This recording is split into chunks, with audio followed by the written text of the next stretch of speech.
Hey guys, tonight we begin with a lump of iron, the most unglamorous hero of human history. From swords to cathedrals, from ploughs to prison bars, iron built the medieval world, and somehow it's still outlasting your lawnmower.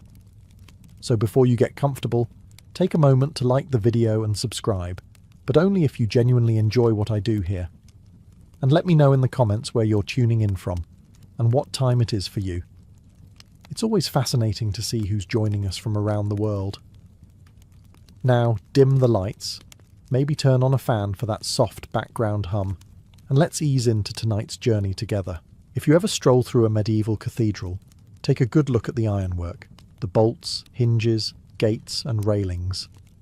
They've been sitting there since the Crusades, surviving rain, plague, candle wax, and every tourist who's touched them for luck. They're dark, sturdy, and smugly intact. Meanwhile, your patio chair is decomposing like a forgotten fruit because it got rained on twice. The Middle Ages are famous for ignorance, filth, and interesting medical theories involving leeches. But when it came to metal, those people accidentally invented immortality. Medieval blacksmiths didn't have science. They had fire, intuition, and forearms you could grate cheese on. Their furnaces, called bloomeries, were little clay ovens that ran on charcoal and pure spite. They couldn't reach the temperatures needed to melt iron completely, which sounds like a design flaw, but somehow wasn't. What came out was a spongy lump called a bloom, full of slag, carbon, and divine chaos. Today, we'd call that low quality. Back then, it was just metal that doesn't fall apart in the rain. And here's the twist. Those impurities, the very things modern factories would spend millions removing, are the reason medieval iron survived. The slag sealed microscopic cracks, the carbon toughened the surface, and the phosphorus, which every modern metallurgist hates, created a self-healing barrier against rust. In short, their metal was dirty, uneven, and completely invincible. Your modern steel? It's pure, efficient, and manufactured to rust evenly, like a democratic tragedy. The difference is that medieval iron wasn't designed by a committee. It was beaten into existence by a guy named Edric who hadn't slept in 3 days and was probably angry at his cow. As that imperfect iron aged, it developed a dark, glossy skin called patina, which protected it from moisture. Every scratch just made it stronger, kind of like trauma, but for metal. And because nothing was mass-produced, every hinge, nail, and chain was forged individually, each with its own quirks.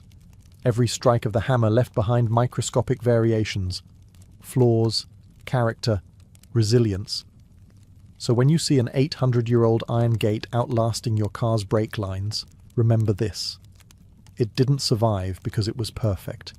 It survived because it was stubborn, impure, and made by someone who genuinely didn't care about efficiency. Just permanence. If medieval metallurgy had a slogan, it would have been, "We don't know why it works, but it does." Blacksmiths of the Middle Ages operated somewhere between engineers and sorcerers. No textbooks, no safety codes, and absolutely no concept of quality control. Yet somehow they produced iron that could outlive empires and probably your warranty. The heart of their operation was the bloomery, a glorified mud chimney stuffed with charcoal, ore, and hope. Inside, air was pumped in by bellows that squealed like dying pigs, creating enough heat to soften iron, but not melt it. What came out was a lump, a messy, spongy ball called a bloom, halfway between metal and regret. From there, the blacksmith would reheat it and hammer it mercilessly, driving out bits of slag, folding layers, and occasionally cursing loudly enough to qualify as a prayer. The process was brutally slow. If your local ironmonger promised delivery in 3 days, he meant 3 moons and several existential crises. And yet, the imperfection of this method was its magic. The uneven heat, the random carbon content, the traces of silica and phosphorus, all mixed together to form a kind of accidental supermetal. Every piece of iron was unique, unpredictable, and weirdly self-preserving. In short, the blacksmith was producing the metallurgical equivalent of sourdough, alive, inconsistent, and practically indestructible. Today's steel is made in sterile factories, measured in decimals, polished to mirror finish, and designed to fail with dignity. Medieval iron, on the other hand, looked like it had survived the apocalypse before it even left the forge. It was pitted, lumpy, and occasionally hissed when touched by rain, but it refused to die. It's ironic. The medieval forge was a filthy, smoke-choked hole in the ground, and yet it achieved something that our clean, computerized factories can't: longevity. When you compare their chaotic, hand-forged artistry to your mass-produced drill bit, it's like comparing a monk's manuscript to an IKEA instruction sheet. In the modern world, we worship purity. Pure steel, pure ingredients, pure intentions. Medieval blacksmiths, on the other hand, worshipped survival. They didn't care about purity. They cared about whether their door hinge would outlast the next plague. And that's why they accidentally created one of history's greatest engineering miracles: slag. Slag was the unwanted byproduct of smelting iron. A gooey mess of silica, charcoal, lime, and whatever else fell into the furnace that week. Most modern metallurgists would call it contamination. Medieval smiths called it Tuesday. Every lump of iron they forged was riddled with these tiny glassy inclusions, scattered like freckles across its body. And that's what saved it. The slag didn't just sit there, it worked. Those microscopic specks sealed the surface, forming a kind of patchwork armour that blocked oxygen and moisture from sinking in. Essentially, every piece of medieval iron had built-in self-defence, a chemical version of no trespassing. Modern steel, by comparison, is too clean. It's like a bodybuilder who looks amazing but gets the flu twice a month. We refine, polish, and homogenise everything until there's nothing left to protect it from nature. When your stainless steel sink starts corroding after a few years, that's not bad luck. It's design. But medieval iron was gloriously dirty. The slag acted like nature's epoxy, filling gaps and holding the metal together. Some pieces even developed a glassy outer crust that made them practically immortal. You can still see this on centuries-old gates and swords, a dark, shimmering skin that looks like black marble. That slag doing its job long after its maker turned to dust. The best part? The blacksmiths had no idea why it worked.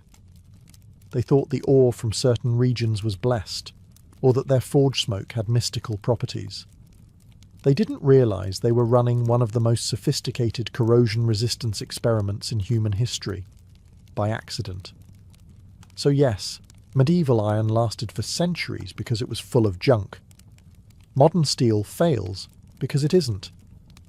Which just goes to show, sometimes perfection is overrated, and a little bit of garbage can keep you alive for 800 years. Before the Industrial Revolution and its obsession with efficiency, medieval blacksmiths had a simpler relationship with technology.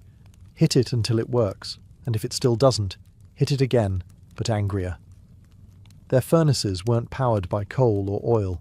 They ran on charcoal, the original renewable energy source for people who didn't know they were being environmentally friendly. Charcoal was made by slowly burning wood in a low-oxygen pit until it became light, carbon-rich, and ready to ruin a blacksmith's lungs. It was hot enough to soften iron, but not melt it, a blessing in disguise. See, melting iron would have removed the impurities that made it durable. Instead, the lower heat kept all that glorious trash chemistry locked inside. As the iron simmered away in the bloomery, the charcoal infused it with carbon atoms. This process, known today as carburization, transformed the surface into iron carbide, a tough, dark layer that resisted corrosion.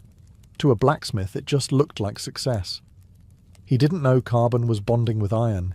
He just knew his blade didn't fall apart when it rained. The best part? Charcoal didn't just make the metal stronger, it coated it in soot, sealing it under a natural black patina.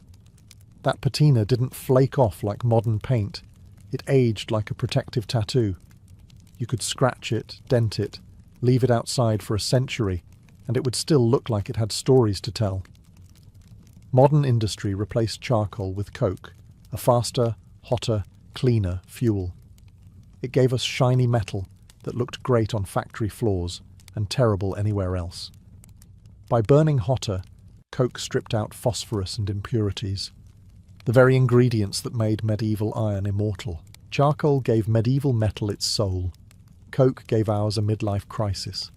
The blacksmiths, covered in soot and sweat, unknowingly mastered the first sustainable metallurgy, slow, imperfect, and stubbornly organic. Every spark from their forges carried carbon, history, and the faint smell of accidental genius. If medieval metallurgy had a patron saint, it would be phosphorus, the element that made iron last for centuries, and ironically, the one modern engineers now treat like a toxic co-worker. You'll rarely find a factory bragging, now with 3% more phosphorus. But in the Middle Ages, this impurity was quietly saving the world one hinge at a time. Here's the short version. The ore they used wasn't pure. It came from swampy bog iron deposits or rocky hills loaded with phosphorus. Normally that would make modern steel too brittle for mass production. But medieval blacksmiths didn't care about mass production. They cared about making one thing that didn't die before winter. When they smelted that phosphorus-rich ore in their bloomeries, something miraculous happened. The phosphorus bonded with the surface of the iron, creating a thin, invisible shield that slowed down corrosion, a natural, self-forming armor. Scientists today call it a phosphate passivation layer. Medieval people called it luck and went back to hitting things with hammers. The magic of phosphorus is that it makes the surface hydrophobic. Water slides off instead of soaking in. Think of it like medieval Teflon, but less convenient and more likely to give you tetanus if handled incorrectly. This microscopic barrier meant their iron didn't rot away in damp cathedrals, even when the walls themselves were sweating. Modern steel, by contrast, is purified within an inch of its life. We remove every trace of phosphorus because it interferes with uniform strength during machining, which is great for manufacturing, but terrible for longevity. We've essentially engineered rust back into our metal in the name of progress. The Vikings and Northern Europeans were especially blessed. Their local ores were naturally high in phosphorus and low in sulfur, an ideal cocktail for indestructible iron. Archaeologists have dug up Viking nails that still gleam faintly after 1,000 years underground. Meanwhile, your garden spade looks like it fought at Hastings and lost. So yes, medieval iron survived because it wasn't perfect. It was fortified by accident. Phosphorus turned impurities into protection, a divine chemistry trick that no one understood, but everyone benefited from. They didn't have science. They had luck, patience, and a touch of swamp magic. And somehow, it worked better than ours.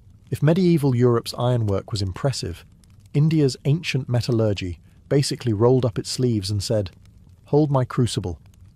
Long before Gothic cathedrals or Viking swords, Indian blacksmiths had already achieved something that still confuses modern engineers, a piece of iron that refuses to rust. For over 1,600 years. It's called the Delhi Iron Pillar, and it's one of history's most polite middle fingers to corrosion. Erected sometime around the 4th or 5th century CE, this 7-metre-tall monument has stood through monsoons, humidity, pollution, and human curiosity, and it's still shiny. Tourists line up to touch it for good luck, unaware they're petting one of the most advanced pieces of pre-industrial technology ever forged. The secret? You guessed it. Phosphorus, charcoal, and slow, deliberate craftsmanship. The iron used for the pillar was smelted in small furnaces, then painstakingly welded together layer by layer. Each hammer strike forced out slag and sealed the joints, creating a structure so dense that even air molecules struggle to find a way in. Over time, a compound called miserwite formed on the surface, a mix of iron, oxygen, and phosphorus that acts like a self-healing armor. In other words, it doesn't rust because it's constantly repairing itself, like a superhero made of metal and smugness. Meanwhile, our modern skyscrapers are built with alloys so pure they practically disintegrate on contact with humidity. The Delhi Pillar doesn't even have paint. It doesn't need it. It just sits there, unbothered, watching the centuries pass, while nearby car bumpers dissolve within a decade. What's truly poetic is that no one in ancient India knew the chemistry behind it. There was no equation, no scientific theory, just generations of trial, error, and intuition. These smiths weren't chasing perfection, they were chasing permanence. And they caught it. The pillar isn't just metal, it's philosophy hammered into shape, proof that patience and imperfection can outlast everything we call progress. In the modern world, we have machines that can cut metal with lasers. In the medieval world, they had men with hammers, and somehow the results were better. Every piece of iron in the Middle Ages was shaped by hand, beaten until it begged for mercy, and then beaten some more. It was a relationship built entirely on fire, noise, and questionable workplace safety. Forging was part engineering, part exorcism. The blacksmith would take a bloom, that lumpy, slag-filled chunk of half-cooked metal, heat it until it glowed orange, and then start hammering it into submission. Every strike expelled impurities, condensed the grain, and redistributed the carbon unevenly. To a metallurgist, that sounds sloppy. To the iron, it was therapy. This relentless hammering gave medieval iron a complex internal structure, layers upon layers of slightly different composition. Those variations became microscopic shields, each one slowing down corrosion and cracks. The result wasn't uniform, but it was durable. Like a medieval peasant, it survived through sheer stubbornness. Modern steel, in contrast, is too consistent. Machines press and roll it into perfect sheets, smooth and predictable, the metallurgical equivalent of a corporate employee who looks great on paper but breaks under pressure.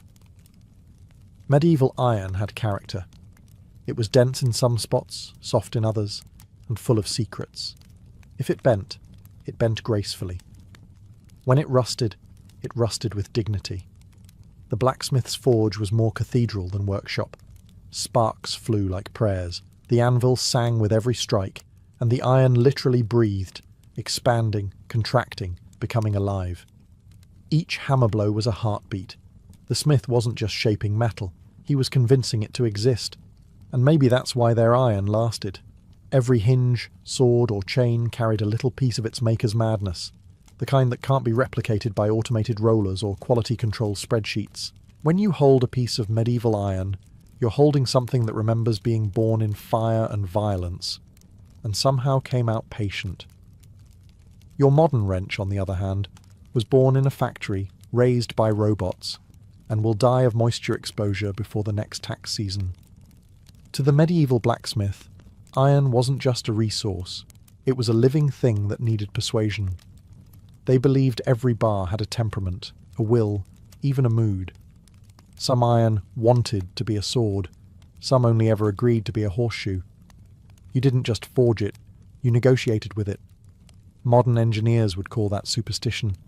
Medieval smiths called it Tuesday. They worked with fire, not formulas. Their measurements were a handful, a while, and when it feels right. They could tell temperature by colour, carbon content by the sound of a strike, and quality by how the sparks danced in the dark. It wasn't precision, it was intuition, a kind of spiritual metallurgy that came with burns, calluses, and a permanent cough. And yet this philosophy worked better than most of our industrial logic today. The blacksmith's goal wasn't efficiency, it was endurance. He didn't care how fast he could make 10 nails. He cared that each one would last long enough to hold a door through 5 generations, and possibly an invasion. They treated iron as if it had memory, which, chemically speaking, it sort of does. The constant reheating and hammering created grain structures that remembered their shape, making them harder to corrode or crack. Each piece was unique, a conversation between man and material. It's hard not to admire that. They weren't just building, they were bonding. Every swing of the hammer was a dialogue, part punishment, part prayer. By the time a sword or gate left the forge, it wasn't just forged metal, it was tempered emotion. Today, we build things by algorithm and blueprint, perfectly measured, perfectly lifeless. If a product fails, it's within tolerance. If medieval iron failed, it was personal. A bad hinge was an insult to your ancestors. The smith didn't retire his tools when he got old. He became one with them. His hammer handle smoothed where his sweat had soaked in. His anvil wore grooves from decades of blows. When he died, people said, "The forge has gone cold." Modern factories don't go cold. They just shut down for maintenance, which somehow feels less poetic and a lot less durable. Medieval blacksmiths may not have known chemistry, but they understood one universal law. If you leave iron alone for long enough, nature will eat it. So, they didn't leave it alone. In fact, medieval maintenance routines bordered on obsessive. Every sword, hinge, and gate was constantly rubbed, oiled, and polished, like a beloved pet that could also kill you. Unlike us, they didn't wait until things started creaking. They cleaned their iron the way monks copied scripture, daily, reverently, and with quiet fear of eternal damnation if they messed up. Knights kept their armour spotless, not because of fashion, but because rust was armour's version of leprosy. A single orange spot meant shame, ridicule, and possibly tetanus. To fight it, they used tallow, beeswax, linseed oil, and occasionally animal fat from last night's dinner. Picture this: a fully armoured knight standing by the fire, rubbing pork grease into his breastplate while debating theology. It wasn't glamorous, but it worked. The fat sealed out moisture, the soot added protection, and the smell kept most peasants at a respectful distance. For larger structures, gates, fences, and church hardware, blacksmiths used tar and pitch. These sticky black coatings weren't just waterproof, they were nearly indestructible. Some cathedral hinges still bear traces of them today, like ancient fingerprints of paranoia. Modern people, meanwhile, treat rust as an aesthetic problem. It gives it character, they say, as their garden furniture crumbles into iron flakes. Medieval people didn't romanticize decay, they declared war on it. They also had a cultural advantage. They didn't own 200 disposable things made of cheap steel. They had one sword, one plough, one cauldron, and they maintained them like family heirlooms. In an era when everything you owned could be melted down and reused, maintenance wasn't optional. It was moral. A rusted sword was an insult to its maker. A rusty gate was an offence to God's craftsmanship. They didn't just preserve metal, they preserved meaning. So, the next time you see a medieval artifact in a museum, remember, it's not just there because it was well made. It's there because someone, 800 years ago, took time to rub sheep fat on it every week like their soul depended on it. And in a way, it probably did. If modern steel has one great flaw, it's that it was designed by people in a hurry. Everything about our metal screams, we have a deadline. Medieval iron, on the other hand, was the slowest thing ever made that wasn't a cathedral. It took days to smelt, hours to hammer, and entire seasons to finish a gate. Iron back then wasn't just a material, it was a time investment that could ruin your sleep schedule and save your soul. The bloomery, that ancient furnace of chaos, didn't rush. It burned slowly, unevenly, and inefficiently, just the way the metal liked it. Each batch had its own personality, depending on the ore, the charcoal, and how many bad decisions the apprentice made that day. If modern production is a sprint, medieval ironworking was a pilgrimage. And that's the thing. Time changed the iron. The longer it sat in the forge, the more the impurities mixed and the carbon seeped in. Each reheating, each hammer strike, aged the metal into stability. It wasn't chemistry as much as patience disguised as physics. Today, steel is made in minutes. Factories melt, refine, and roll it in one continuous process. Perfect for mass production, terrible for endurance. It's like comparing a home-cooked stew to instant noodles. One nourishes you for a lifetime, the other dissolves before you're halfway done eating. Medieval blacksmiths also let their iron rest. Literally. After forging, the metal would cool in the air, a polite way of saying, "We're tired, and it's dark." But that cooling allowed the structure to settle naturally, forming grains and stress patterns that gave the metal flexibility.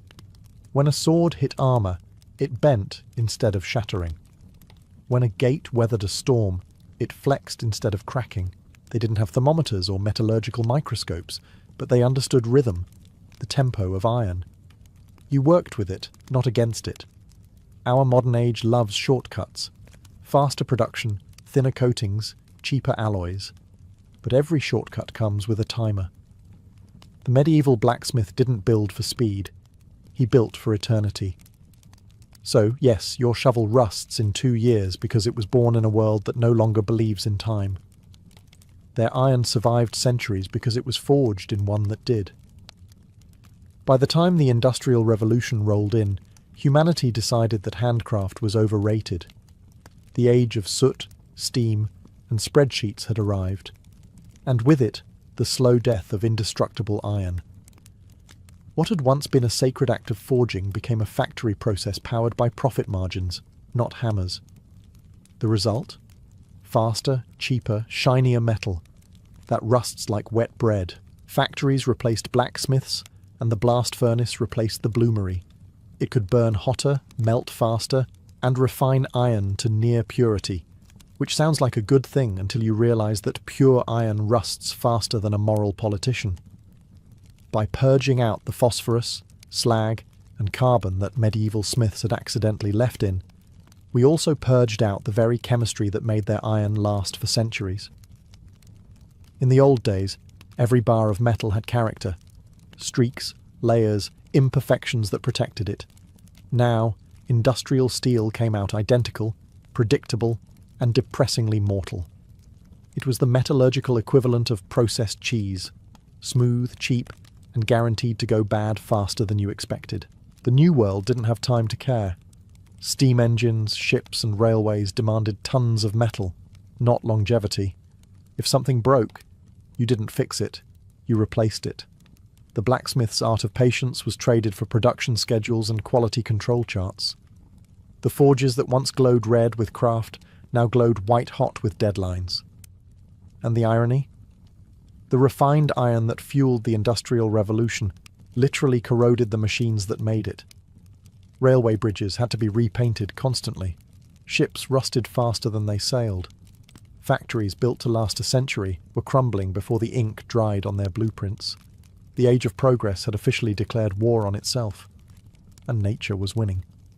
The blacksmiths of the past had made metal that grew old with dignity. The factories of the future made metal that died young and shiny. Efficiency became the enemy of endurance. So, while the Industrial Revolution gave us locomotives, skyscrapers, and a sense of superiority, it also gave us the reason every car needs a tetanus shot after 3 winters. The medieval world may have been dirty and slow, but at least their iron didn't need rust-proof paint. Progress, it turns out, sometimes just means learning how to rot in style. Modern science hates inconsistency. If 2 things don't come out exactly the same, someone gets fired. But medieval iron thrived on inconsistency. It was born in chaos, forged by instinct, and made up of 1,000 tiny mistakes that somehow got along. Every bar of metal was unique, unpredictable, and beautifully unreliable. And that's exactly why it endured. When a medieval blacksmith pulled a bloom from the furnace, it wasn't perfect. It was a tangled mess of slag veins, carbon spots, and silica pockets, a geological smoothie. As he hammered it into shape, those imperfections didn't disappear. They rearranged. The metal became a mosaic of microstructures, hard in one spot, soft in another, dense here, porous there. It shouldn't have worked, but nature likes weird. Modern steel, on the other hand, is the overachiever of the periodic table. Pure, uniform, and emotionally fragile. It rusts evenly, cracks neatly, and fails exactly when predicted. It's great for engineering and terrible for immortality. Medieval iron didn't fail neatly. It limped along for centuries, defying logic, science, and your car's warranty. Those micro-impurities, the slag, the carbon, the phosphorus, acted like a built-in defense system. If rust started creeping in, it would hit one of those barriers and stop. The corrosion slowed, then stalled. The iron didn't resist decay. It redirected it. It made peace with oxidation, like an old knight who learned to take a punch. Even the colour of medieval iron told a story. It wasn't shiny or uniform. It had depth, dark streaks, subtle gloss, a quiet dignity. It looked alive. Modern metal, in contrast, gleams like a mirror right until it starts peeling like sunburn. There's a reason we still find medieval gates, tools, and swords intact after 800 years, while stainless steel appliances are shedding flakes in your kitchen after 5. We traded patience for polish, endurance for efficiency, and individuality for conformity. The blacksmith's forge was never about perfection. It was about survival. His goal wasn't to make flawless metal, it was to make forgiving metal, something that could bend, scar, and keep going. The 20th century gave us many miracles: flight, electricity, and the ability to ruin good metal with marketing. Enter stainless steel, the material that promised immortality and delivered disappointment. We were told it would never rust, never stain, never fail. And like every too good to be true promise, it came with fine print. Unless exposed to oxygen, water, or time. Stainless sounds eternal, like something Zeus himself would use for cutlery. In reality, it's a fragile diva. Sure, it resists rust, in a laboratory. In your backyard, where humidity and pollution play tag, it doesn't stand a chance. That fridge handle or garden trowel? Give it 2 years, and it'll look like it's auditioning for a historical reenactment. The secret of stainless steel lies in a thin, invisible layer of chromium oxide that forms on the surface. A passive film that stops rust. It's clever, yes, but also clingy. Scratch it, expose it to salt, or sneeze near it wrong, and that film breaks down. Once it's gone, the metal corrodes faster than your willpower at a buffet. Medieval iron, meanwhile, didn't bother with invisible layers.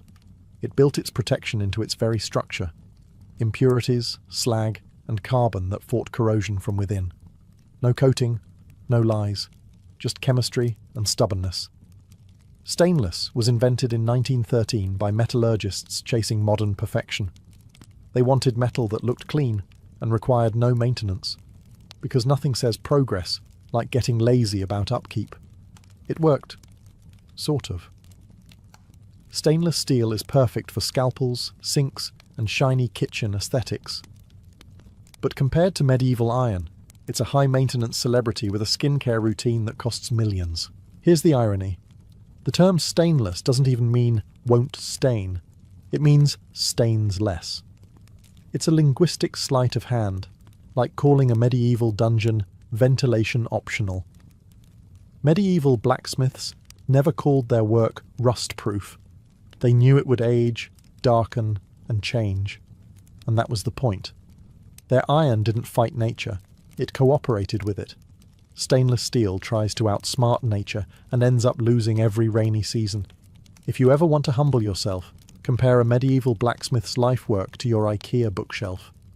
His creation still exists. Yours wobbles.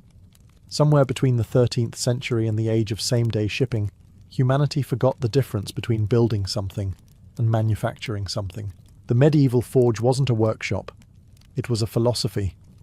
Every spark, every strike of the hammer carried intention. The smith wasn't just shaping metal, he was testing his patience, his strength, and occasionally his sanity. His process was slow, messy, and terrifyingly loud, the metallic heartbeat of civilization itself. He worked with imperfections because he lived in an imperfect world. He didn't see flaws as failures, but as part of the character of the material. Something to be guided, not erased. When the metal resisted, he adjusted his rhythm. When it cracked, he folded it again. In a way, the forge was a mirror. If the smith lost focus or temper, the iron punished him. Modern metallurgy has forgotten this dance. We treat iron like a resource, not a relationship. Machines handle it now, efficiently, emotionlessly, rolling it, stamping it, packaging it. The result? products that shine but never last. They're perfect until they're not, and then they're replaced.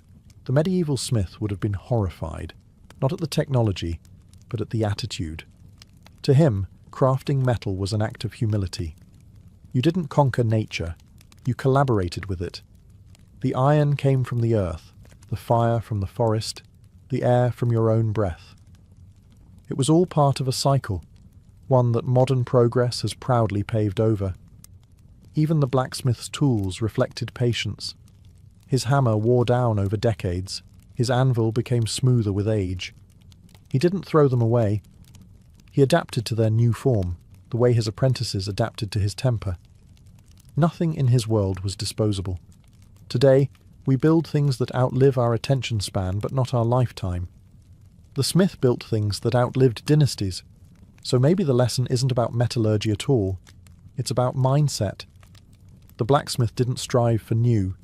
He strived for forever. And ironically, that's what he got. If the Middle Ages gave us one lasting miracle, it wasn't castles or cathedrals. It was iron that simply refused to die. Centuries later, it still hangs from church doors, anchors bridges, and guards tombs, quietly mocking every rusted car and crumbling skyscraper humanity has built since. Empires rose and fell, languages vanished. But that medieval iron, still there, still doing its job, probably rolling its molecular eyes at us. That durability wasn't luck, it was attitude. Medieval blacksmiths didn't build for the next quarter, they built for eternity. Every hinge and sword was a message to time itself. You can try, but you'll lose. They didn't outsource craftsmanship to machines or shave minutes off their process. Their forges ran on patience, sweat, and a mild disregard for efficiency. Meanwhile, we've mastered the art of disposable everything. Our tools rust before the warranty expires. Our skyscrapers need constant repainting. And our innovation mostly means making things thinner and weaker so we can buy them again next year. Progress apparently now comes in cycles of corrosion. What's left of medieval iron tells a different story. It was forged imperfectly, maintained obsessively, and respected religiously. It didn't just resist time, it collaborated with it. Every year, a thin film of oxide built upon itself, sealing the metal tighter, making it tougher. Medieval iron didn't fight decay, it aged into strength. There's something poetic about that. The cathedrals that hold it together have been struck by lightning, shelled by wars, rebuilt by faith, yet their iron still clings to the stone, blackened and calm, as if quietly saying, "I told you so." It has seen kings crowned, nations fall, and entire industrial revolutions come and go, all while your car battery dies if you look at it wrong. The lesson isn't about metallurgy anymore. It's about how we treat the things we make. The blacksmith built for permanence because permanence meant pride. We build for convenience because convenience means profit. Their iron endures because it wasn't made to be replaced. Before dawn broke over the crooked roofs of medieval Europe, a faint rustle could already be heard in the gutters. The sound of 1,000 tiny claws. The rats were awake. They owned the night, swarming through the refuse of cities that stank of rot, smoke, and desperation. And somewhere in that darkness, another creature stirred, the rat-catcher. A man neither noble nor entirely despised, trudging through the alleyways with a sack slung over his shoulder, a club in one hand, and a stick tipped with wire in the other.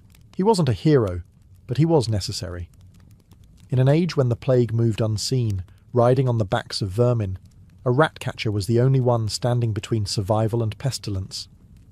He didn't wear armour, only layers of torn wool, stiff with filth and the stains of his trade. His boots, if he had them, were caked in the mud and offal of the streets. The smell of his work clung to him like a curse, a mix of death, smoke, and the sour scent of rat fat. When he passed, people would cross themselves, or pull their cloaks tighter, not out of hatred, but superstition. Rats didn't fear much, but they feared him. He knew their habits, when they nested, where they ran, and what they craved. He could hear them even when others couldn't. that faint scratching beneath floorboards that foretold disease.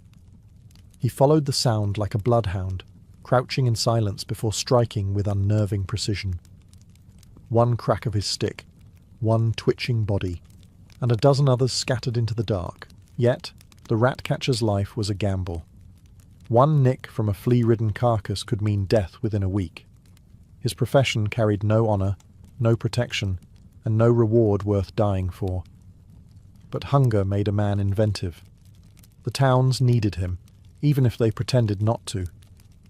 Each morning, when merchants opened their shutters and saw fewer rats, they thanked God, but never the man responsible. By midday he'd be gone again, disappearing into the next quarter of the city, chasing the scratching chorus beneath the filth, hunting the creatures that thrived where humans failed to clean. In a world rotting from within, he was both saviour and scavenger. The medieval rat-catcher's tools looked less like instruments of work and more like the relics of a madman. His kit was a patchwork of necessity and desperation, a sack of traps, a jar of foul-smelling bait, and a stick polished smooth by years of killing. Some carried smoke pots made of clay, filled with burning herbs or sulphur to choke rats from their hiding places. The smoke was thick and vile, and so was the job. A good rat-catcher learned to breathe through his teeth, not his nose. In the countryside, rat-catchers favoured dogs, wiry, half-starved terriers with scars across their muzzles and an appetite for squealing prey. Others used ferrets, small and vicious, sent slinking through barns and grain stores to flush out the vermin. But in the narrow alleys of London or Paris, it was mostly man against swarm. Wooden traps with iron jaws snapped shut in the darkness, and the sound, a sharp click followed by frantic squealing, was as familiar to the catcher as a priest's bell at Mass. Bait was the secret, a mix of dried fish, cheese rinds, and anything pungent enough to carry a scent through filth. Some men swore by blood, others by sweet wine or rancid oil. The smell could turn a stomach, but to the rat, it was irresistible.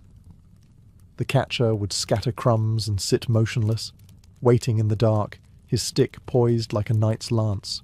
But every tool had a curse. The stick might splinter, the smoke might backfire and choke the user, the traps might catch more fingers than rats, and the fleas, always the fleas, invisible assassins jumping from the twitching bodies, carrying the seeds of the Black Death. The rat-catcher's hands were covered in bites, his skin raw and scarred. Many carried a lingering cough, a rattle in the lungs that never went away. Still, he worked, because without his trade, towns would starve and disease would spread unchecked. He wasn't chasing rats for glory. He was chasing rent money, bread, and survival. And as the church bells rang in the distance, he tightened the rope on his sack and moved to the next street, ready to face another swarm of teeth and fleas before sunset. For all his skill and risk, the medieval rat-catcher's reward was pitiful. He was part of what might be called the filth economy. Those forgotten tradesmen who kept cities alive while wading knee-deep in humanity's waste. Nightmen emptied cesspits, leech collectors trawled the swamps, and the rat-catcher stalked through the alleys where no one else dared to tread. Without them, disease would have swallowed entire towns. Yet they were treated as unclean, tolerated, not respected. Payment was rarely in coins alone. A merchant might toss him a loaf of stale bread or a mug of watered ale for a day's work. Sometimes a housewife would pay him in scraps or old clothes, anything to keep the scratching in her walls from growing louder. On good weeks, he might earn enough to buy a place at the tavern table, sitting alone while others sat just far enough away not to catch the smell of smoke, death, and rat carcass on his hands. Still, there was opportunity in pestilence. In plague years, the demand for his services spiked. Fear made people generous, for a time. They'd pay almost anything to have their homes cleansed, though the cleansing often meant little more than the burning of a few nests and a prayer to St. Roch, patron of plague victims. Rat-catchers thrived on fear. The more the city panicked, the more their trade boomed. But greed always followed. The same people who begged for help at the height of infection would haggle the price down once the smell of death began to fade. If the rat catcher complained, they'd accuse him of spreading disease himself, a walking curse, bringing vermin with him wherever he went. More than one unlucky catcher was beaten or chased from town when the rats returned. Still, the job never disappeared. Cities needed him, no matter how much they denied it. The rats were constant, eternal, gnawing through grain stores, burrowing into monasteries, even nesting beneath the floorboards of the wealthy. And so, the rat catcher returned, night after night, working for coppers and crumbs in a market that smelled of filth, fear, and human hypocrisy, where the poor man who saved lives couldn't even save his own. Every medieval rat catcher understood one truth: he was never truly in control. The rats were clever, too clever in fact. They learned fast, avoided traps, and bred faster than any man could kill. A single female could produce dozens of offspring in a month, and within weeks a fresh swarm would replace the old. It was a losing war fought with sticks and smoke, and the enemy always came back hungrier. To outsmart them, rat catchers studied their prey like scholars of vermin. They knew that rats preferred warmth, grain, and filth, and that they followed the scent of food through cracks and drains. In the dead of night, a good catcher could trace a colony just by smell, the faint odour of grease, waste, and fear. Some even swore they could hear the difference between black rats and brown rats in the dark. The black ones were smaller, faster, and far more dangerous, carrying the fleas that spread the plague. Cities became battlegrounds, not of swords, but of survival. In grain stores, taverns, bakeries, and monasteries, the rats reigned supreme. The catcher moved like a shadow, torch in hand, smoke curling behind him. His presence was as much ritual as work, a blend of superstition, science, and sheer grit. Some said certain rat catchers could speak to the creatures, luring them out with chants or whistles. Others believed their smell alone, half human, half rot, drove the vermin into a frenzy. But the rats always fought back. They bit, clawed, and swarmed when cornered. Many a catcher bore scars on his arms and ankles, thin crescent marks where desperate teeth had broken skin. Some caught fevers days later and never rose again. Yet there was no quitting. To leave rats unchecked meant famine, disease, and ruin, so the battle continued, endless and unseen. Beneath the cobblestones, inside monastery cellars, under market stalls, and through the rafters of manors, it raged on. The hunter became part of the city's immune system, unwanted but essential. Every rat killed was a small victory. Every night survived, a miracle. And though no one thanked him, the rat catcher knew his grim purpose. He fought not for gold, but for a fragile, plague-ridden peace. When the Black Death swept through Europe, the rat catcher's grim trade became something close to prophecy. Towns that once mocked his smell now begged for his presence. Bells tolled for the dead, carts rolled through streets filled with corpses, and behind it all, rats, countless rats, feasting and breeding. The catcher's work was no longer about keeping food safe. It was about keeping humanity alive, but even he was powerless against the invisible killer that clung to the fleas. The symptoms came fast: fever, swelling, blackened skin, and soon even the bravest catchers began to vanish. Some towns outlawed the trade entirely, claiming the rat catchers brought the plague rather than prevented it. Others treated them as holy men, capable of driving out death with their smoke and sticks. It was a time when superstition and desperation blurred into one. Rat catchers in plague years walked the streets like ghosts.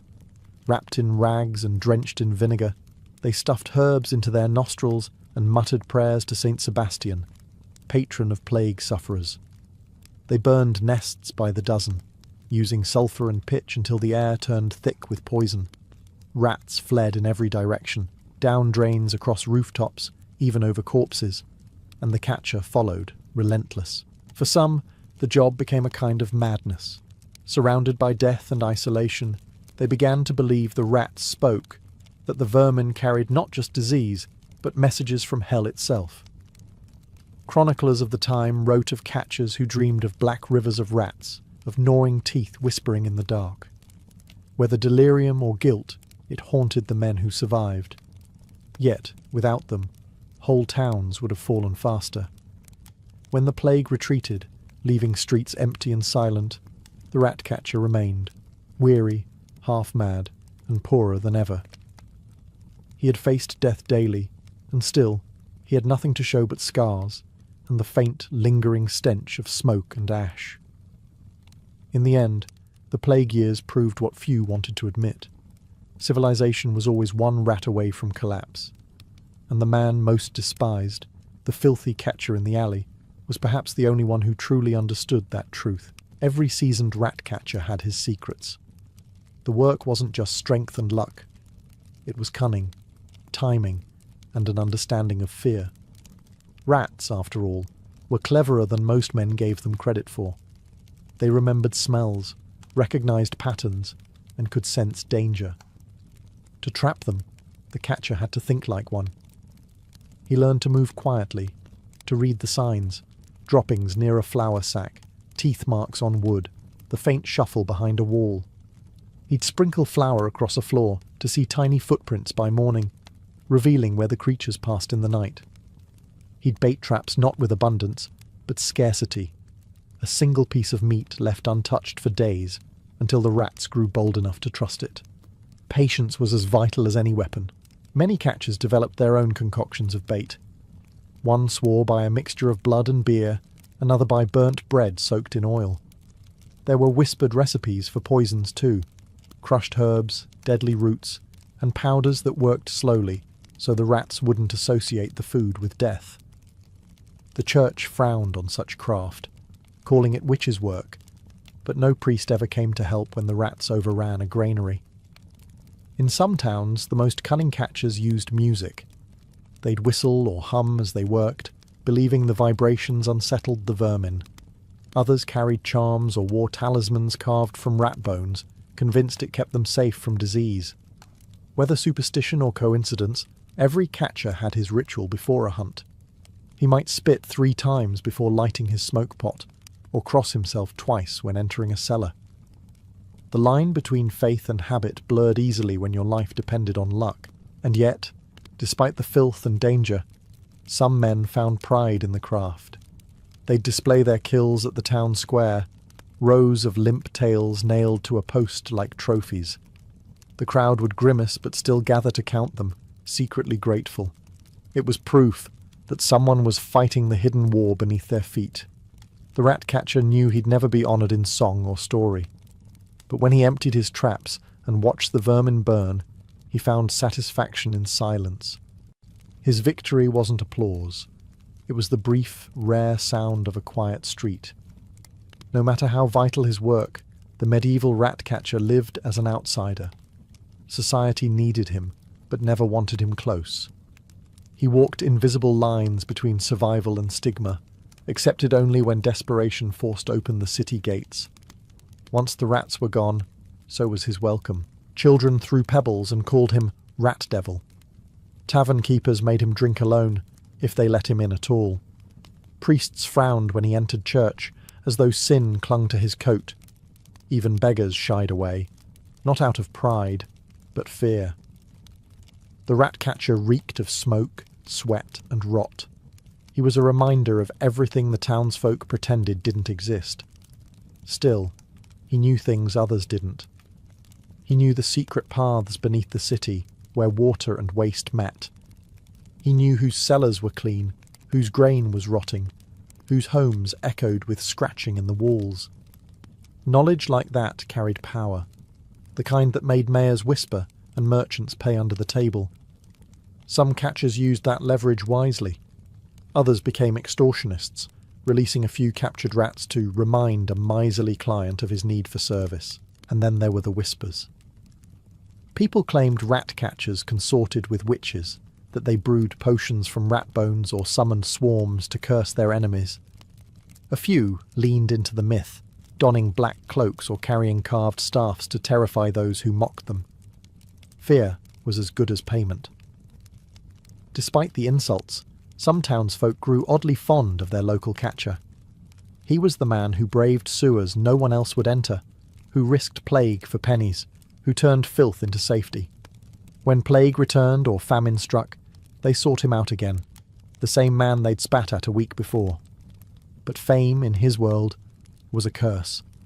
The moment peace returned, he was forgotten once more, a necessary evil stored away until the next crisis. And so he roamed from town to town, nameless, friendless, yet indispensable. The rat-catcher had no parish, no home, and no legacy. He was the city's shadow, tolerated only as long as the scratching in the dark didn't stop. For a people ruled by faith and fear, the rat-catcher existed at the edge of both. His trade was half craft, half curse, a strange dance with the creatures everyone despised. In the medieval imagination, rats weren't just pests. They were symbols of sin, gluttony, and the devil's handiwork. To catch them was to battle evil itself, but to live among them, that was another story entirely. Villagers whispered that rat-catchers consorted with demons. How else could one man control such a plague of creatures? Some said they made pacts, exchanging their souls for dominion over vermin. Others believed they carried charms made from rat tails or bones, soaked in blood and blessed under the new moon. A few even wore necklaces strung with the teeth of their prey, claiming it kept the sickness away. It rarely did. Church records from England and Germany mention rat-catchers accused of witchcraft. Their smoke pots, filled with sulphur and herbs, looked suspiciously like cauldrons. Their muttered curses sounded like spells, and when plague returned after a cleansing, villagers turned on them, shouting that the catchers had called the rats back to punish the ungrateful. Some were run out of town, others vanished into the woods, never to be seen again. Still, superstition was a double-edged sword. Fear brought respect, or at least hesitation. A good rat-catcher could weaponize that fear. He'd arrive in a dark cloak, face half-covered, speaking in low tones. He'd let the townsfolk wonder if he was man or something else entirely. If they feared him, they'd pay more quickly and question him less. In the cities, where rats and people were equally uncountable, the rat-catcher's strange aura became part of the urban legend. Mothers warned children that if they didn't wash or pray, the rat-man would come in the night and carry them off in his sack. He was the boogeyman, and the saviour rolled into one, both cleansing the world and reminding it how dirty it truly was. By candlelight, even he wasn't sure which role was true anymore. When he looked at the rat's gleaming eyes in the dark, he sometimes wondered who was really hunting whom. By the late Middle Ages, the rat-catcher's world began to change. Towns grew larger, streets busier, and walls higher, but the rats stayed. They adapted faster than any human reform. As sanitation slowly improved and city laws forbade the dumping of waste into streets, the catcher found fewer places to work, and fewer people willing to pay. The trade that had once kept him alive was now vanishing into memory. He still wandered, sack slung over his back, smoke pot in hand, following rumours of infestations from one crumbling village to the next. Children no longer threw stones. They stared instead, curious at the relic of another age. He was a walking ghost of the time before hygiene, before sewers and soap. In some towns, his arrival caused more fascination than fear. He'd tell stories of the plague years, of rats as large as cats, of nights when scratching echoed through every wall. Few believed him, but they listened anyway. Some rat-catchers took apprentices, passing down their grim wisdom. How to track by smell, how to kill without touching, how to know when a rat was clever enough to wait out a trap. But most died without legacy, their names forgotten, their bones buried outside city walls. No tombstones marked their resting place, only the absence of scratching beneath the floorboards. By the dawn of the Renaissance, the rat-catcher had become folklore. In German towns, stories spread of the Rattenfänger, the Pied Piper, a mysterious figure who led both rats and children away with music. Historians would later say the tale was based on a real man, perhaps a rat catcher who vanished after a job gone wrong. Myth had swallowed history whole. In truth, the rat catcher's spirit never disappeared. He lived on in every pest control man who crawled into an attic, every labourer who faced filth to keep others safe. The tools changed. Smoke became chemical. Stick became steel. But the purpose remained the same: to fight the dark things that thrive when humans grow careless. And somewhere, in the quiet of an old European cellar, the scratching still begins at night, a faint reminder that the rat catcher's work is never truly done. Before the fire brigade, before alarms or hydrants or buckets neatly lined in rows, there were men on towers, the fire watchers. From dawn until the deep hours of the night, their eyes swept across the wooden skeletons of medieval cities, searching for the first whisper of smoke. Every thatched roof, every chimney, every flickering torch below them was a possible disaster waiting to ignite. In an age when a single spark could erase an entire quarter, these men were the sentinels of survival. They climbed narrow spiral staircases that coiled through stone bell towers and church spires, emerging into freezing wind. From there, they commanded a view of the world, rooftops stretching like tinder beneath them, markets bustling with smoke from 1,000 hearths. Theirs was a lonely post, but it was sacred. They were the city's eyes, watching when everyone else slept. The danger wasn't just the flames, it was complacency. Medieval towns were packed tight, houses leaning toward each other like drunks, alleys barely wide enough for a man to pass through. Roofs were straw, beams were oak, walls were dry. One overturned candle, one kitchen fire, and the blaze would leap across the street before the church bells could toll. The fire watcher's entire duty depended on seconds, to spot smoke before it became a monster. Up there, they learned to read smoke like scripture. White smoke meant a hearth, dark smoke meant trouble. They could tell if it came from wet timber, oil, or pitch. On stormy nights, when lightning struck too close, they stood ready, gripping ropes that hung from the bell above them. One pull, and the city would awaken to chaos. For their service, most earned little more than a handful of coins and a cot near the tower's base. Yet their work carried the weight of thousands of lives. When dawn broke, and the sun painted the rooftops gold, they remained at their post, squinting through haze and chimney dust, praying the day would end as it began, quietly. Because if they missed a single wisp of smoke, by evening there would be nothing left to watch. Only ashes, and the echo of the bell that rang too late. The medieval fire watcher's world revolved around height. His tower was both fortress and prison, a lonely perch of stone rising above the maze of rooftops. Some towers were built for defence, others for bells or pride, but all served a second, humbler purpose: vigilance. Cities like Paris, Cologne, and Florence stationed men atop their tallest structures, where they could see miles in every direction. From that vantage point, a fire was no longer a small domestic accident. It was a storm cloud made of smoke and ruin. The towers themselves varied wildly. In some towns, the fire watcher climbed the church steeple, squeezing up twisting staircases slick with damp stone. In others, he stood upon city walls or on crude wooden scaffolds hastily built for the job. The higher the tower, the safer the city, but the lonelier the man. He might spend 12 hours or more in silence, accompanied only by the wind and the tolling of bells below. The gear was minimal.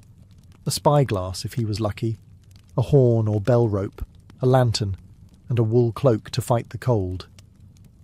Many cities forbade the use of fire at the watchpost. The irony wasn't lost on them. So a brazier was a rare luxury. He ate bread hardened by the wind, drank from a flask, and watched. Always watched. His entire existence depended on his eyes not failing. Each tower had its own routine. Every hour the watcher was required to signal that all was well. In some places a bell would ring once at midnight, a soft reassurance that the city still stood. If he failed to ring it, panic could sweep the streets below. And when smoke did rise, there was no room for hesitation. The bells were rung in a frantic rhythm, the alarm echoing through stone and wood. Within moments, the entire city would know. Fire had come. When dawn arrived, another man climbed the tower to relieve him. Their exchange was brief, a few words about the weather, the wind, and any suspicious hearths. Then one descended, stiff and half-frozen, while the other took his place among the clouds, inheriting both the view and the burden of keeping an entire city from burning. To live in a medieval city was to live with fire and fear of it. Every home had a hearth, every workshop a forge, and every night the streets glowed faintly from candles burning behind shuttered windows. People needed flame to live, but flame didn't care for boundaries. It crept from roof to roof faster than a man could run, devouring beams, cloth, and flesh alike. The fire watcher knew this better than anyone. His eyes never rested because the enemy never slept. The threat was everywhere. Bakers began work before dawn, their ovens blazing. Blacksmiths hammered iron through the night. Taverns lit torches that guttered in the wind. Even the churches were not safe. Their tall wooden spires made perfect kindling. Cities like London, Lubeck, and Bruges burned again and again across the centuries, each time rebuilt with the same flammable optimism.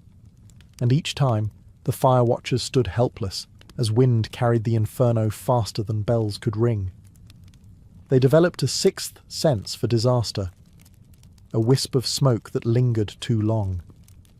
The sharp tang of pitch carried on the breeze, the faint orange shimmer against the night sky that didn't belong to any hearth. One shout from a tower, one frantic bell, and the city would explode into chaos. People rushing with buckets, monks chanting prayers, guards shouting for order that never came. For the watchman, failure was not an option. If he saw the smoke too late, he might not survive the morning. Townsfolk, blinded by rage and grief, often blamed the fire watcher for their losses. "Where were your eyes?" they would demand as the ashes cooled. Some were beaten, a few even executed for negligence. Watching wasn't just duty, it was survival. So, every night they climbed higher, hearts pounding, whispering small prayers to saints who had likely grown tired of hearing them. Lightning storms were the worst. A single strike on a thatched roof could undo months of vigilance. When the thunder rolled, they braced for screams. From their lonely towers, they saw not the beauty of the medieval city, but its fragility, a world one spark away from ruin. And when dawn's pale light returned, it was victory simply to see rooftops still standing. When fire finally came, it never whispered. It roared. The moment a fire watcher spotted smoke, the still night turned into panic incarnate. His first move was instinctive, grab the bell rope and pull with all his strength. The sound tore through the silence, booming across rooftops, echoing down narrow alleys, and shaking half the city awake. One bell meant danger, two meant disaster. And when the bells rang without pause, everyone knew. The city was burning. The reaction below was instant chaos. Households burst into motion, men grabbing buckets, women carrying children, apprentices rushing to wells or rivers. Fire carts didn't yet exist, so people formed human chains, passing water hand to hand, most of it spilling before reaching the flames. Guards tried to maintain order, shouting over the crackle and roar, but fear moved faster than reason. For the fire watcher, the bell was only the beginning. He had to stay on the tower, even as the wind changed and smoke rose to choke him. From above, he became the city's desperate guide, ringing in rhythm to direct the bucket lines. Faster for north, slower for south. In the dark, the people listened, trusting his unseen eyes.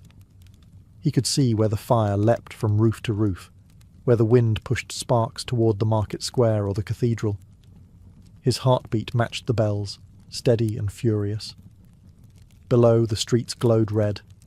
Buckets splashed, beams collapsed, and people screamed names into the smoke. Horses broke free, dogs howled, and sparks rained from the heavens like falling stars. Sometimes the fire spread so fast that entire quarters vanished before dawn. The watchtower itself might become a pyre, trapping its keeper inside. Many fire watchers died that way, refusing to abandon their post until the flames reached their feet. When dawn came and the smoke thinned, what remained was silence and ash. Streets once bustling with merchants and laughter were now blackened bones of timber and stone. The air stank of pitch and grief. The fire watcher, if he survived, would stand over the ruins of his city, bell rope still in hand, wondering if he could have rung sooner, shouted louder, seen faster. For him, every sunrise was both victory and guilt. When the city slept, the fire watchers truly began their work. Night was the most dangerous time. When candles burned low, drunks stumbled home with torches, and every shuttered window hid a potential spark. The fire watcher, high above it all, could see the glow of every hearth like stars scattered across the earth. From his perch, he listened. The faint hum of the river, the distant sound of carts, and occasionally that dreaded crackle of something burning where it shouldn't. The shift began at sunset. 2 or 3 men might share the duty, taking turns through the long hours. They wrapped themselves in heavy cloaks against the wind and frost, their lanterns shaded so as not to blind their eyes. On clear nights, the horizon stretched endlessly, but fog and smoke often blurred everything into a sea of grey. The fire watcher had to trust instinct, a different shade of shadow, a flicker where there shouldn't be one. Some towers had signal fires ready, small braziers they could light to warn other watchtowers across the city. In places like Lübeck and Nuremberg, entire networks of towers communicated this way, passing the alarm faster than any runner could. The sound of one bell would trigger another, until the whole skyline trembled with metallic terror. But between alarms, the watch was quiet, hauntingly so. The city below was still, broken only by the occasional barking dog or a drunkard's song echoing through the alleys. Fire watchers grew used to solitude. Some sang softly to keep awake. Others carved tally marks into the wooden beams to count their shifts. Many grew superstitious, whispering to saints or muttering charms to blind the devil's flame. They saw things others never did, meteors flashing across the night sky, thieves scaling rooftops, lovers sneaking through courtyards, and sometimes strange lights moving beyond the city walls. But nothing frightened them like silence after a storm. It meant lightning had struck somewhere unseen. They would lean over the parapet, scanning every chimney and roofline, breath held, waiting for the faintest wisp of smoke. For the fire watcher, night was both enemy and companion, a veil that hid danger, and yet made him feel alive. Up there, with the wind howling through the tower stones, he was the thin thread between peace and catastrophe. Medieval cities didn't rely on hope alone to prevent fires. They relied on fear. Laws were strict, punishments brutal, and the fire watcher stood at the centre of this uneasy system. City councils issued endless decrees. No open flames after curfew, no forges without supervision, no baking at night, no candles near hay or straw. In theory, these laws made sense.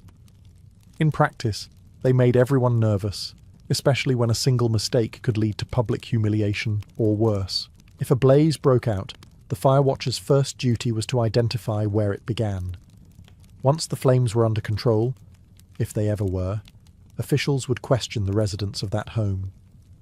Bakers, chandlers, and smiths were often the first suspects. Many were fined, some imprisoned. A few unlucky souls were executed if the fire caused deaths. Even a child knocking over a candle could damn an entire family. Watchers themselves were held to impossible standards. Missing a fire or ringing the alarm too late could mean dismissal, flogging, or worse. Some were accused of sleeping on duty, the gravest sin imaginable.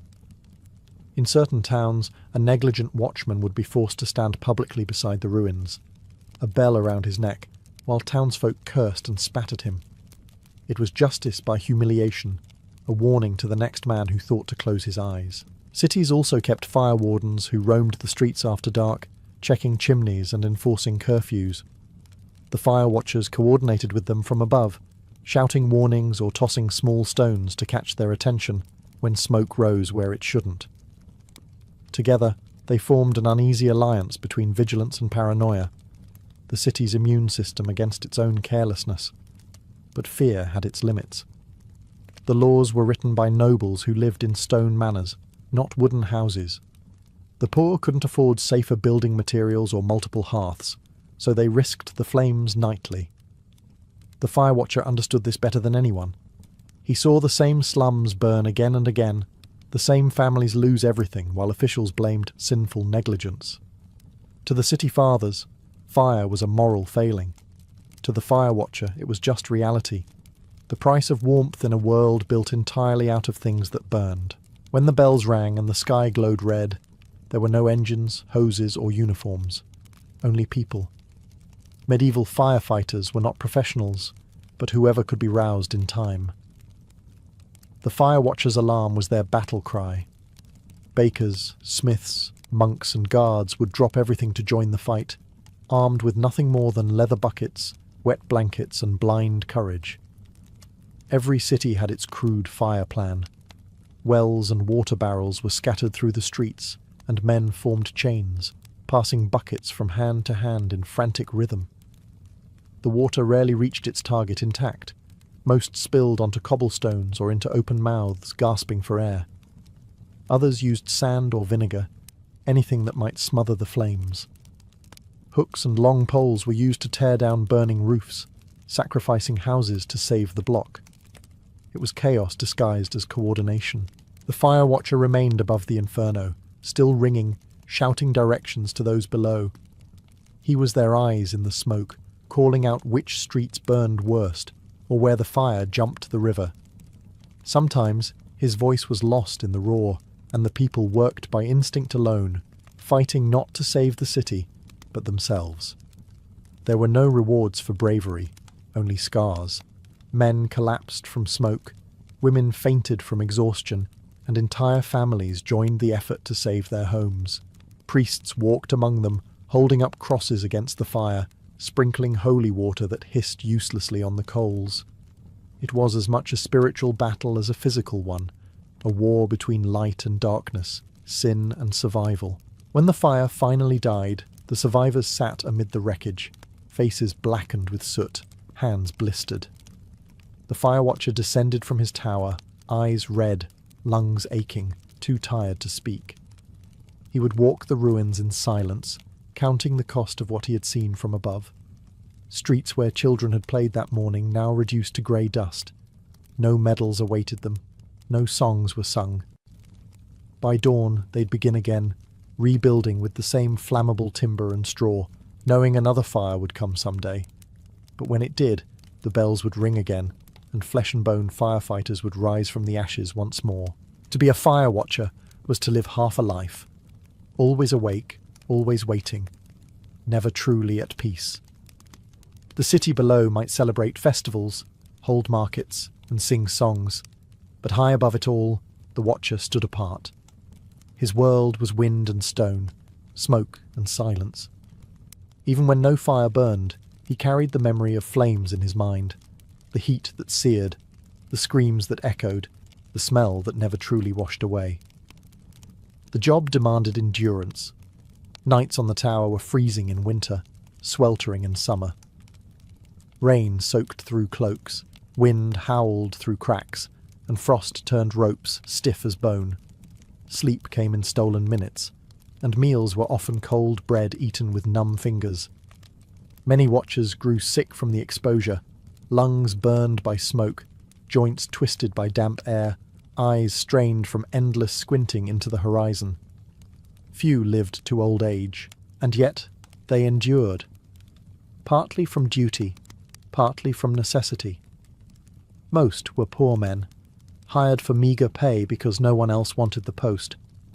But there was pride in it too, a grim satisfaction in knowing that their vigilance kept the city breathing.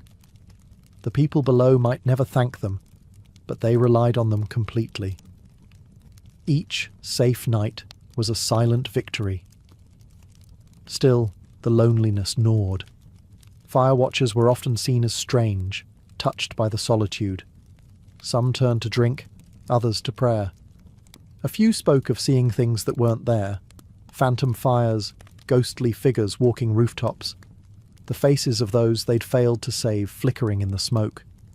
It was an occupation haunted by its own purpose. The irony wasn't lost on them. They were guardians of life, yet lived as if already forgotten. Their towers became tombs of vigilance, their names unrecorded. When one died, another simply took his place. No ceremony, no farewell, just another man climbing the same steps, gripping the same rope, staring into the same endless sky. And still, they watched, because the moment they stopped, the city would fall asleep, and sleep in a wooden city was dangerous. For the fire watcher knew what others refused to admit. Civilization was only ever one careless flame away from oblivion. When the worst had passed and the smoke thinned into morning mist, the fire watcher would descend from his tower like a ghost returning to the earth. The streets below, once alive with laughter and trade, were now graveyards of blackened timber and smouldering stone. The air carried a heavy silence, that peculiar stillness that follows disaster, when even birds seem afraid to sing. He would walk through what was left, his boots crunching on ash and broken glass. Children clung to their mothers, staring wide-eyed at the ruins that had been home. Bakers wept over scorched ovens. Merchants sifted through charred coins that no longer gleamed. The fire watcher said little. His throat burned from shouting, his eyes from smoke. People would look at him with a mix of awe and accusation. The man who saw it first, the one who rang the bell, but not soon enough. It was never soon enough. In many cities, the day after the fire began with prayer. Church bells tolled not for alarm, but for mourning. Priests led processions through the ruins, sprinkling holy water on the ashes, as if to baptize them into memory.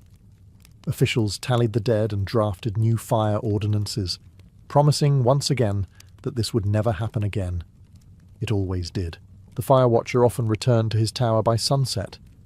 Repairs began below, but his duty resumed immediately, because embers still glowed under beams, and the wind still carried the scent of danger. He would climb again, step after aching step, to the same perch where he had watched the city burn. From there he would see smoke still rising in thin ghostly trails, and perhaps for a brief moment believe it was all starting over. But when the sun set, the rooftops turned gold once more. Children played amid the ruins, the city's pulse began to return, and high above, the fire watcher stood silently against the fading light, his bell at rest, his eyes tired but unblinking. He knew that peace was an illusion, a fragile reprieve granted by mercy, not mastery.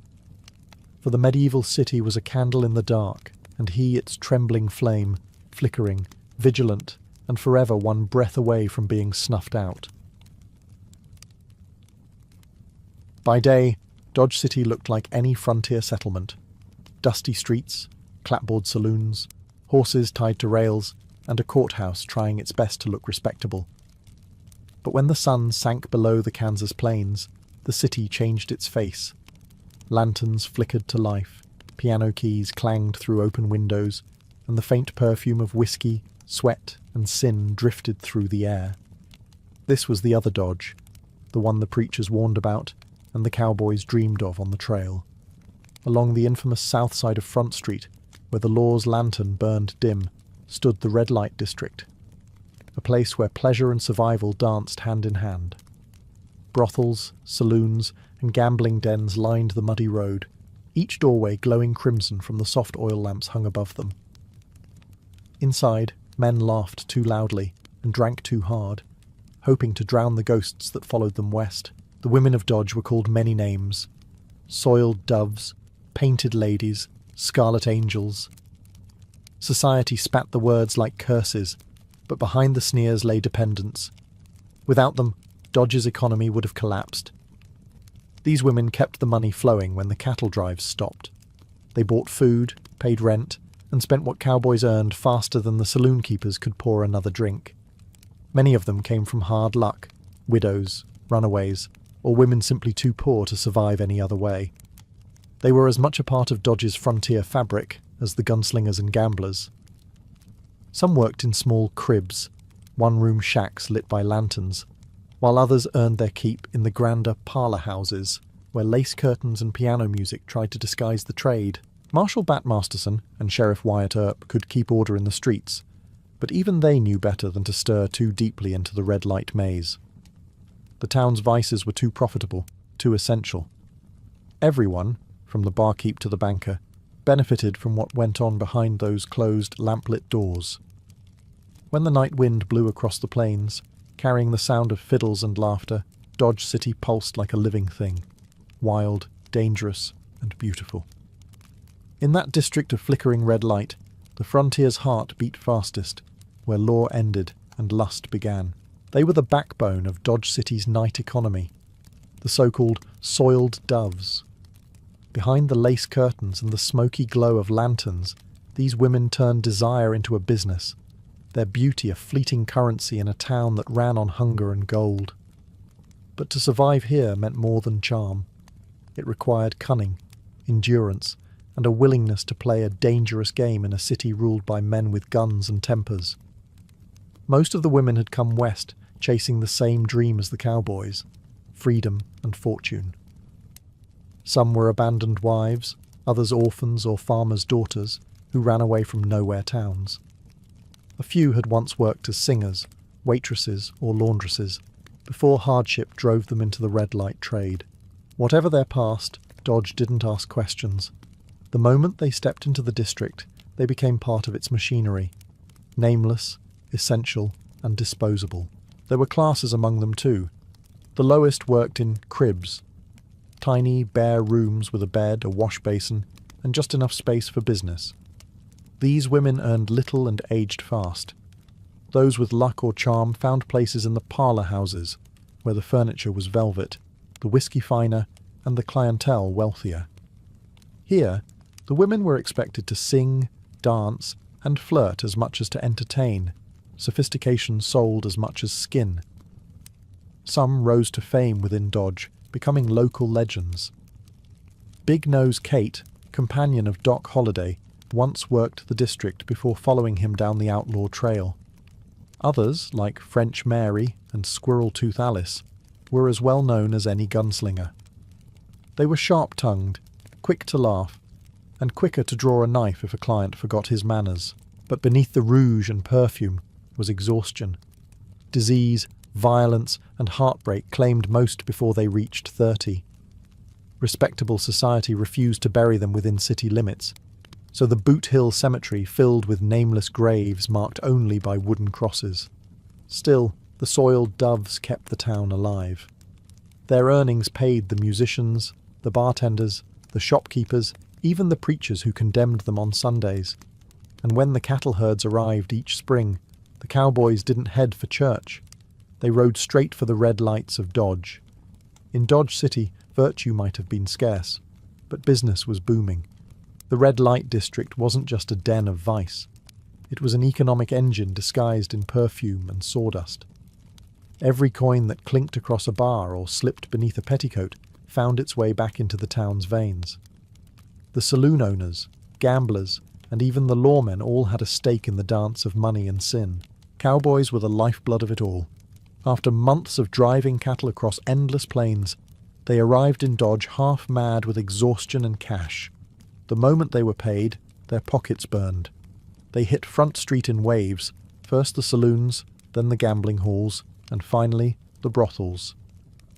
Whiskey loosened tongues and morals alike, and by midnight the town pulsed with laughter, music, and the rattle of poker chips. The women knew the rhythm well. They were both temptation and therapist, listening to stories of lost herds, dead friends, and the ache of loneliness that only the plains could breed. For a few dollars, a cowboy could buy not just a body, but an illusion, warmth, affection, and the feeling that he wasn't completely forgotten by the world. Behind the glitter, though, the business was ruthless. Every bottle, every game, Every visit was tallied and taxed. The brothel madams kept strict accounts, and the city officials quietly took their cut. Even the preachers benefited indirectly. Sin filled the collection plates faster than sermons ever could. The women, of course, saw little of the profit. Most owed debts to their employers for clothing, rent, or fines, a clever way to keep them working no matter how tired or sick they became. Still, money flowed like a river through the red light streets, and no one wanted to dam it. The district funded more than pleasure. It paid for Dodge's expansion, new buildings, paved roads, and law enforcement itself. The same men who condemned vice in daylight turned a blind eye at night, knowing exactly where their salaries came from. And so the cycle continued. Whiskey, music, and flesh feeding the city that pretended to despise them. Dodge's moral compass might have spun wildly, but its economy never lost direction. It pointed straight towards sin, and business was good. In Dodge City, the line between law and lawlessness was thinner than a lady's stocking. The same men who tamed gunfights on Front Street often spent their evenings in the company of the very women they were supposed to keep in check. Wyatt Earp, Bat Masterson, and Charlie Bassett, names now etched in legend, all patrolled the same streets where the red lamps burned brightest. They knew that peace in Dodge didn't come from shutting the district down.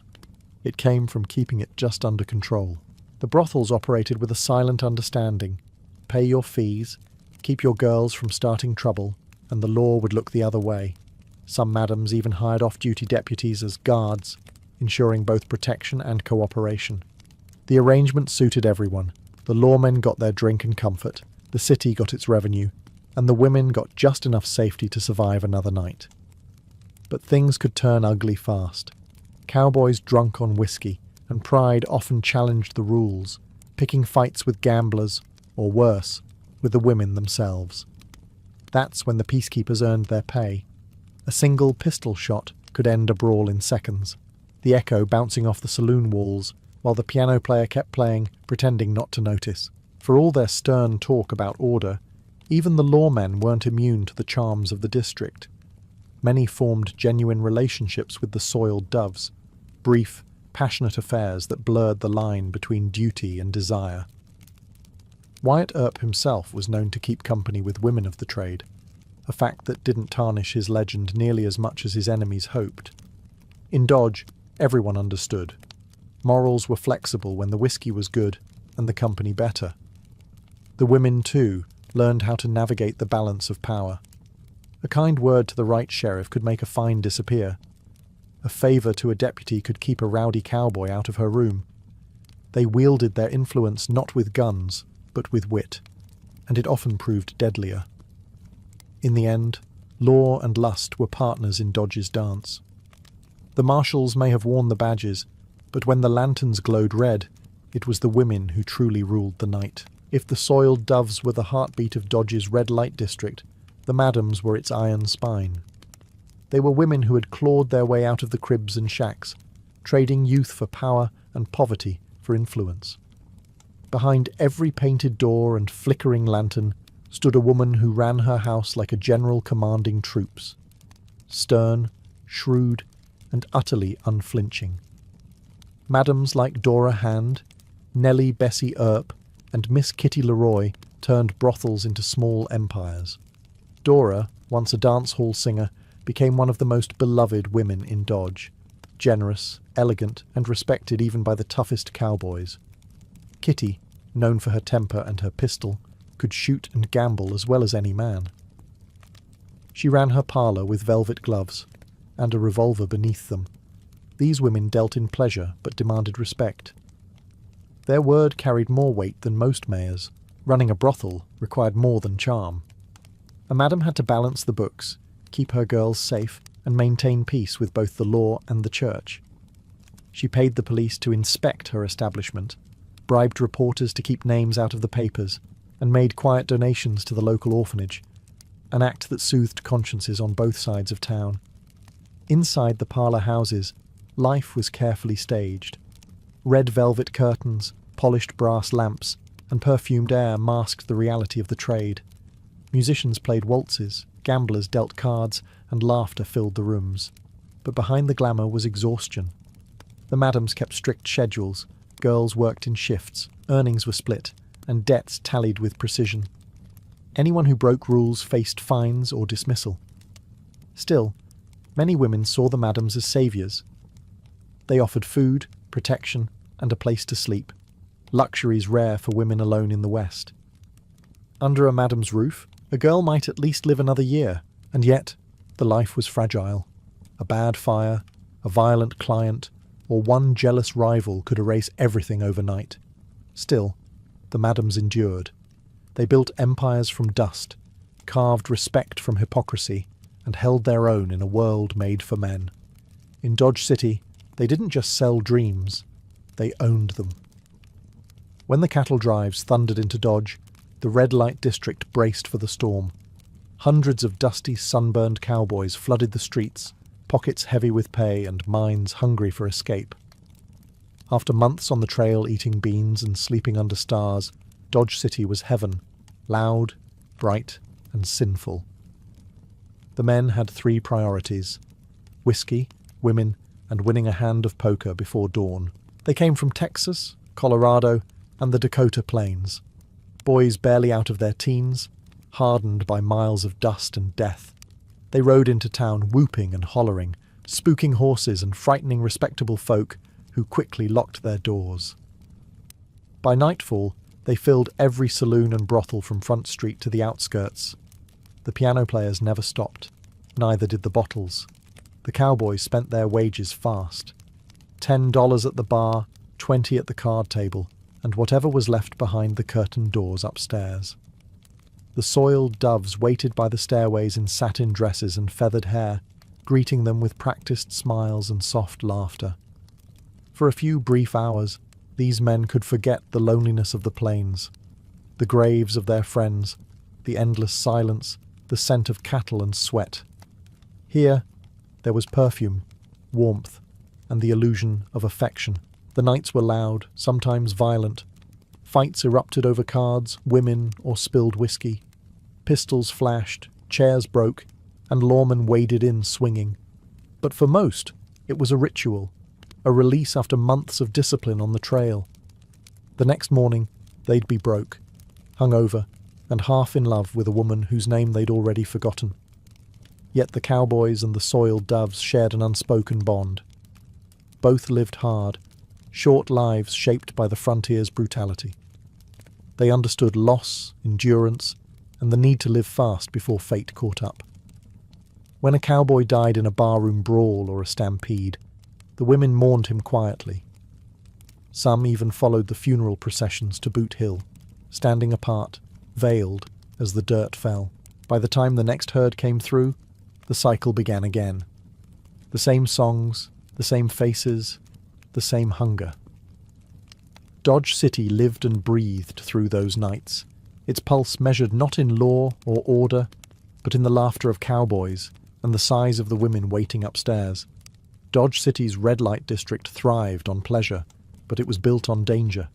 Behind every curtain of laughter and whiskey haze lurked the threat of violence, quick, brutal, and often senseless. Fights were as common as flirtations. A wrong glance, a crooked card, or a jealous outburst could turn a parlour into a battleground. For the women of the district, every smile carried risk. Every night, a calculation of survival. The saloons were pressure cookers of ego and liquor. Cowboys swaggered unarmed. Gamblers carried hidden blades. And lawmen walked the line between keeping peace and losing patience. The women knew the drill. Distract, defuse, or disappear. A gentle hand on an arm might calm a drunk faster than any pistol. Still, when charm failed, knives were quick and tempers quicker. Some of the worst violence came not from strangers, but from those the women trusted, pimps, lovers, and even jealous madams. Rival houses sometimes fought over territory, sending hired thugs to slash lanterns, cut supply lines, or scare off clients. The sheriff's office tried to keep order, but often justice was bought in whiskey or favours. The women learned to fend for themselves.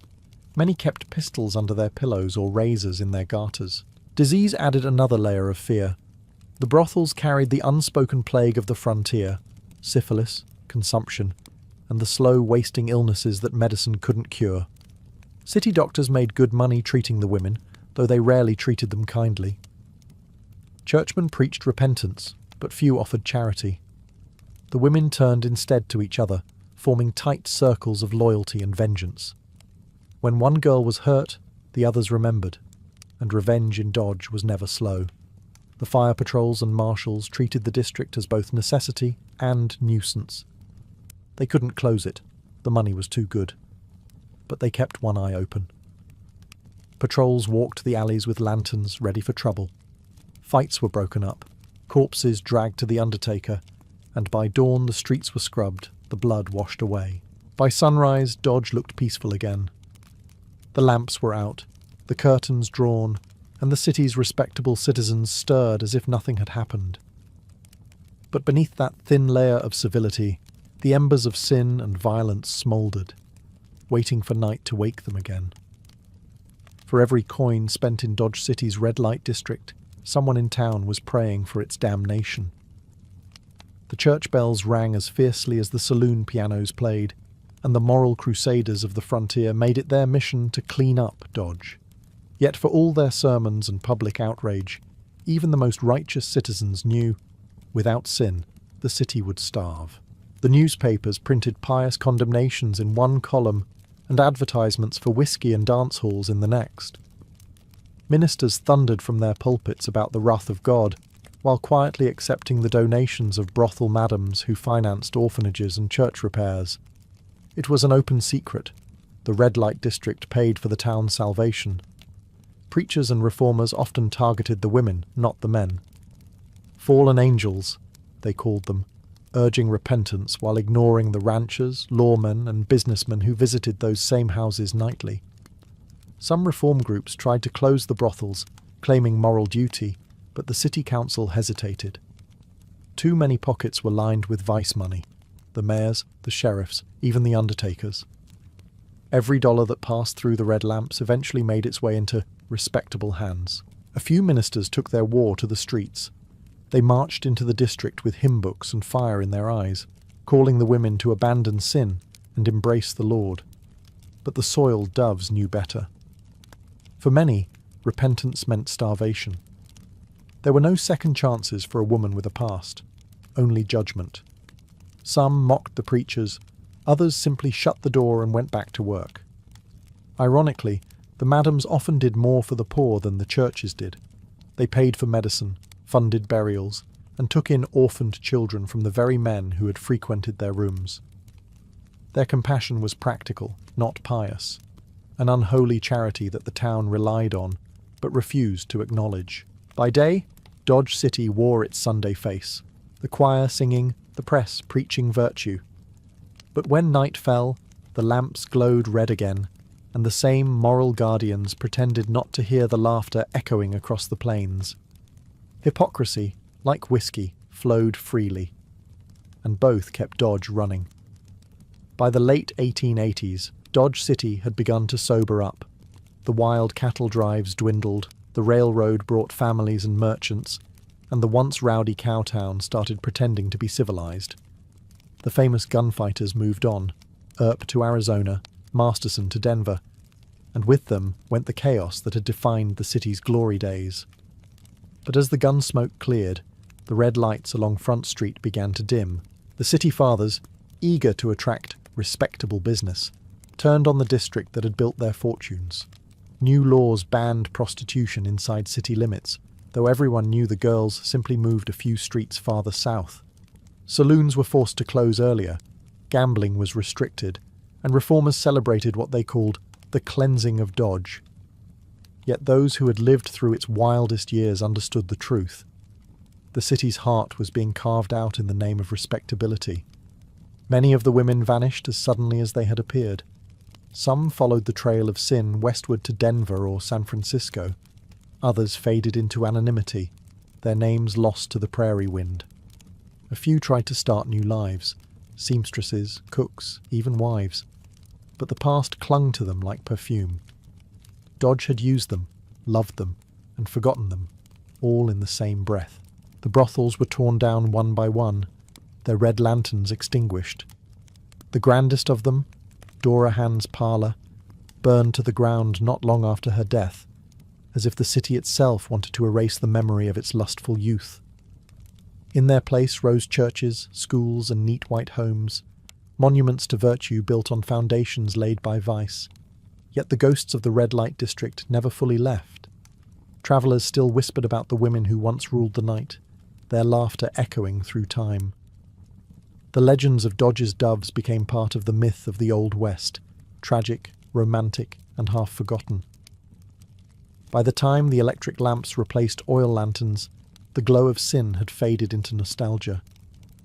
But for a few brief blazing decades, Dodge City's red lights had burned brighter than any star over Kansas, and the women who lit them had kept the frontier's wild heart beating long after the gunfire stopped.